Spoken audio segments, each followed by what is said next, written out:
ఏమండి సమ్మర్లో బగబగా మండే ఎండల్లో మన దోసకాయ జ్యూస్ చేసుకుంటే చాలా కూల్గా ఉంటుంది, హెల్త్కి మంచిది. బయట కూల్ డ్రింకులు తగ్గకుండా మనం ఇంట్లోనే ప్రిపేర్ చేసుకోవచ్చు. సరేనా ఫ్రెండ్స్, నేనైతే ఇప్పుడు దోసకాయ జ్యూస్ చేస్తున్నాను. ఎలా చేయాలో చెప్తారండి, వచ్చేసేయండి. బాయ్. ముందుగా ఇది కట్ చేసుకొని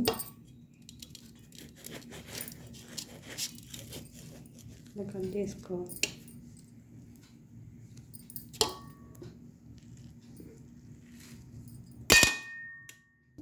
ఇలా ముందుగా దోసకాయ ముక్కలు కట్ చేసుకొని మిక్సీ పెట్టుకోవాలి.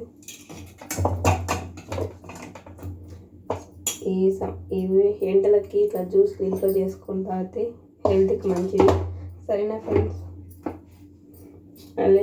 అలాగే ముందుగా నానబెట్టుకున్న సబ్జా గింజలు కొన్ని వేసుకొని వాటర్లో వేసుకొని నానబెట్టుకోవాలి ఒక 10 సెకండ్స్.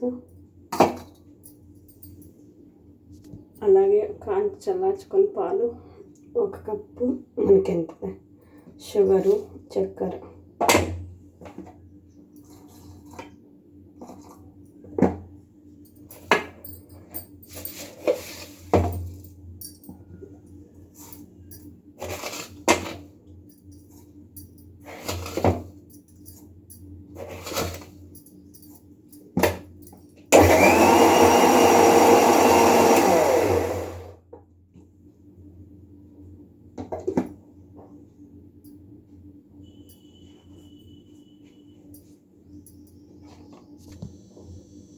ఎంతో టేస్టీ అయిన దోసకాయ జ్యూస్ రెడీ అయింది.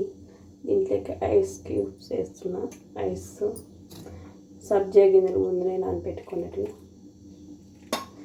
పిల్లలు స్కూల్ నుంచి వస్తానే ఇచ్చేస్తే ఎంతో కూల్గా టేస్టీగా సూపర్గా ఉంటుంది. సరేనా ఫ్రెండ్స్, బాయ్. మరి సూపర్గా ఉంది, మీరు ట్రై చేయండి. నచ్చితే లైక్ చేయండి, షేర్ చేయండి, కామెంట్ చేయండి. బాయ్ మరి.